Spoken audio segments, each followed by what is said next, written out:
राम समाधान है। राम सिर्फ हमारे नहीं है, राम तो सबके हैं। राम वर्तमान नहीं, सिर्फ वर्तमान ही नहीं, राम अनंत काल है।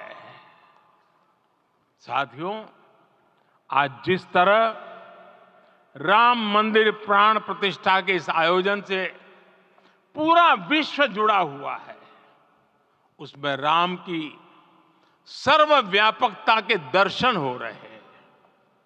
जैसा उत्सव भारत में है, वैसा ही अनेक देशों में है। आज अयोध्या का यह उत्सव रामायण की उन वैश्विक परंपराओं का भी उत्सव बना है। रामलला की ये प्रतिष्ठा वसुधैव कुटुंबकम के विचार की भी प्रतिष्ठा है। साथियों, आज अयोध्या में केवल श्री राम के विग्रह रूप की प्राण प्रतिष्ठा नहीं हुई है, ये श्री राम के रूप में साक्षात भारतीय संस्कृति के प्रति अटूट विश्वास की भी प्राण प्रतिष्ठा है। ये साक्षात मानवीय मूल्यों और सर्वोच्च आदर्शों की भी प्राण प्रतिष्ठा है। इन मूल्यों की, इन आदर्शों की आवश्यकता आज संपूर्ण विश्व को है। सर्वे भवन्तु सुखिनः, ये संकल्प हम सदियों से दोहराते आए हैं। आज उसी संकल्प को राम मंदिर के रूप में साक्षात आकार मिला है। ये मंदिर मात्र एक देव मंदिर नहीं है, ये भारत की दृष्टि का, भारत के दर्शन का, भारत के दिग्दर्शन का मंदिर है। ये राम के रूप में राष्ट्र चेतना का मंदिर है। राम भारत की आस्था है, राम भारत का आधार है, राम भारत का विचार है, राम भारत का विधान है, राम भारत की चेतना है, राम भारत का चिंतन है, राम भारत की प्रतिष्ठा है, राम भारत का प्रताप है, राम प्रवाह है, राम प्रभाव है, राम नेति भी है, राम नीति भी है, राम नित्यता भी है, राम निरंतरता भी है, राम विभु है, विशद है, राम व्यापक है, विश्व है, विश्वात्मा है। और इसलिए जब राम की प्रतिष्ठा होती है तो उसका प्रभाव वर्षों या शताब्दियों तक ही नहीं होता, उसका प्रभाव हजारों वर्षों के लिए होता है। महर्षि वाल्मीकि ने कहा है, राज्यम 10 सहस्त्राणि प्राप्य वर्षाणि राघव, अर्थात राम 10,000 वर्षों के लिए राज्य पर प्रतिष्ठित हुए, यानी हजारों वर्षों के लिए राम राज्य स्थापित हुआ। जब त्रेता में राम आए थे तब हजारों वर्षों के लिए राम राज्य की स्थापना हुई थी। हजारों वर्षों तक राम विश्व पथ प्रदर्शन करते रहे थे। और इसलिए मेरे प्यारे देशवासियों, आज अयोध्या भूमि हम सभी से, प्रत्येक राम भक्त से, प्रत्येक भारतीय से कुछ सवाल कर रही है। श्री राम का भव्य मंदिर तो बन गया, अब आगे क्या? सदियों का इंतजार तो खत्म हो गया, अब आगे क्या? आज के इस अवसर पर जो दैवीय आत्माएं हमें आशीर्वाद देने के लिए उपस्थित हुई हैं, हमें देख रही हैं, उन्हें क्या हम ऐसे ही विदा करेंगे? नहीं, कदापि नहीं। आज मैं पूरे पवित्र मन से महसूस कर रहा हूं कि काल चक्र बदल रहा है। ये सुखद संयोग है कि हमारी पीढ़ी को एक कालजयी पथ के शिल्पकार के रूप में चुना गया है। 1000 वर्ष बाद की पीढ़ी राष्ट्र निर्माण के हमारे आज के कार्यों को याद करेगी। इसलिए मैं कहता हूं, यही समय है, सही समय है। हमें आज से, इस पवित्र समय से अगले 1000 साल के भारत की नींव रखनी है। मंदिर निर्माण से आगे बढ़कर अब हमें सभी देशवासी यहीं इस पल से समर्थ, सक्षम, भव्य, दिव्य भारत के निर्माण की सौगंध लेते हैं।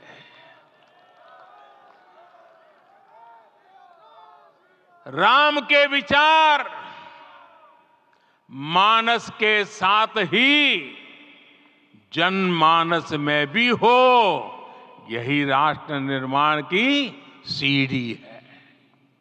साथियों, आज के युग की मांग है कि हमें अपने अंतःकरण को विस्तार देना होगा। हमारी चेतना का विस्तार देव से देश तक, राम से राष्ट्र तक होना चाहिए।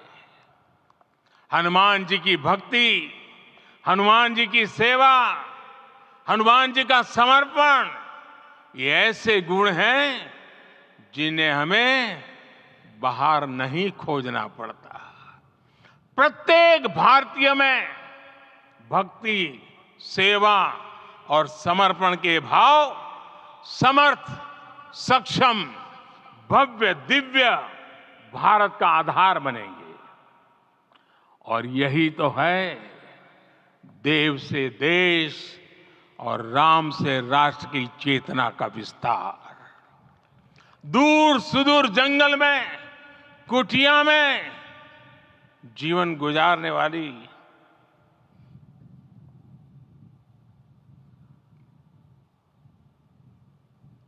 मेरी आदिवासी मां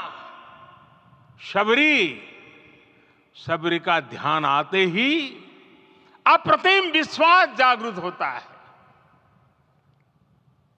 मां शबरी तो कब से कहती थी, राम आएंगे।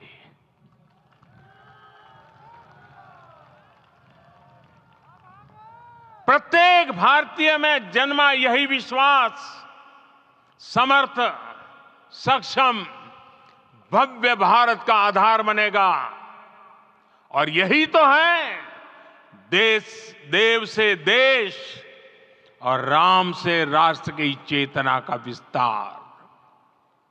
हम सब जानते हैं कि निषाद राज की मित्रता सभी बंधनों से परे है।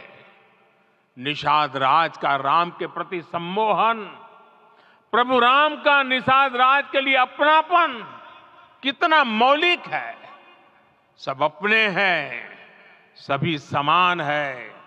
प्रत्येक भारतीय में अपनत्व की, बंधुत्व की ये भावना समर्थ, सक्षम, भव्य, दिव्य भारत का आधार बनेगी।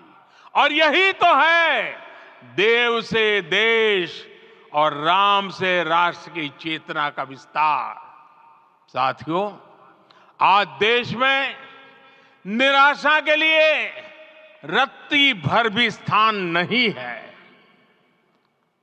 मैं तो बहुत सामान्य हूं, मैं तो बहुत छोटा हूं। अगर कोई ये सोचता है तो उसे गिलहरी के योगदान को याद करना चाहिए। गिलहरी का स्मरण ही हमें हमारी इस हिचक को दूर करेगा, हमें सिखाएगा कि छोटे बड़े हर प्रयास की अपनी ताकत होती है, अपना योगदान होता है। और सबके प्रयास की यही भावना समर्थ, सक्षम, भव्य, दिव्य भारत का आधार बनेगी। और यही तो देव से देश और राम से राष्ट्र की चेतना का विस्तार। साथियों, लंकापति रावण प्रकांड ज्ञानी थे, अपार शक्ति के धनी थे, लेकिन जटायु जी की मूल्य निष्ठा देखिए। वे महाबली रावण से भिड़ गए। उन्हें भी पता था कि वो रावण को परास्त नहीं कर पाएंगे, लेकिन फिर भी उन्होंने रावण को चुनौती दी। कर्तव्य की यही पराकाष्ठा समर्थ, सक्षम, भव्य, दिव्य भारत का आधार है। और यही तो है देव से देश और राम से राष्ट्र की चेतना का विस्तार। आइए हम संकल्प लें कि राष्ट्र निर्माण के लिए हम अपने जीवन का पल पल लगा देंगे। राम काज से राष्ट्र काज, समय का पल पल, शरीर का कण कण राम समर्पण को राष्ट्र समर्पण के ध्येय से जोड़ देंगे। मेरे देशवासियों, प्रभु श्री राम की हमारी पूजा विशेष होनी चाहिए। ये पूजा स्व से ऊपर उठ करके समष्टि के लिए होनी चाहिए। ये पूजा अहम से उठकर वयम के लिए होनी चाहिए। प्रभु को जो भोग चढ़ेगा वो विकसित भारत के लिए हमारे परिश्रम की पराकाष्ठा का प्रसाद भी होगा। हमें नित्य पराक्रम, पुरुषार्थ, समर्पण का प्रसाद प्रभु राम को चढ़ाना होगा। इनसे नित्य प्रभु राम की पूजा करनी होगी, तब हम भारत को वैभवशाली और विकसित बना पाएंगे। मेरे प्यारे देशवासियों, ये भारत के विकास का अमृत काल है। आज भारत युवा शक्ति की पूंजी से भरा हुआ है, ऊर्जा से भरा हुआ है। ऐसी सकारात्मक परिस्थितियां फिर न जाने कितने समय बाद बनेगी। हमें अब चूकना नहीं है, हमें अब बैठना नहीं है। मैं अपने देश के युवाओं से कहूंगा, आपके सामने हजारों वर्ष की परंपरा की प्रेरणा है। आप भारत की उस पीढ़ी का प्रतिनिधित्व करते हैं जो चांद पर तिरंगा लहरा रही है। वो 15 लाख किलोमीटर की यात्रा करके सूर्य के पास जाकर मिशन आदित्य को सफल बना रही है। जो आसमान में तेजस और सागर में विक्रांत का परचम लहरा रही है। अपनी विरासत पर गर्व करते हुए आपको भारत का नव प्रभात लिखना है। परंपरा की पवित्रता और आधुनिकता की अनंतता, दोनों ही पथ पर चलते हुए भारत समृद्धि के लक्ष्य तक पहुंचेगा। मेरे साथियों, आने वाला समय अब सफलता का है। आने वाला समय अब सिद्धि का है। ये भव्य राम मंदिर साक्षी बनेगा भारत के उत्कर्ष का, भारत के उदय का। ये भव्य राम मंदिर साक्षी बनेगा भव्य भारत के अभ्युदय का, विकसित भारत का। ये मंदिर सिखाता है कि अगर लक्ष्य सत्य प्रमाणित हो, अगर लक्ष्य सामूहिकता और संगठित शक्ति से जन्मा हो, तब उस लक्ष्य को प्राप्त करना असंभव नहीं है। ये भारत का समय है और भारत अब आगे बढ़ने वाला है।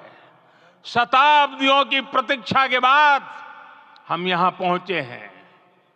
हम सब ने इस युग का, इस कालखंड का इंतजार किया है। अब हम रुकेंगे नहीं, हम विकास की ऊंचाई पर जाकर ही रहेंगे। इसी भाव के साथ रामलला के चरणों में प्रणाम करते हुए आप सभी को बहुत बहुत शुभकामनाएं। सभी संतों के चरणों में मेरे प्रणाम। सियावर रामचंद्र की, सियावर रामचंद्र की, सियावर रामचंद्र की।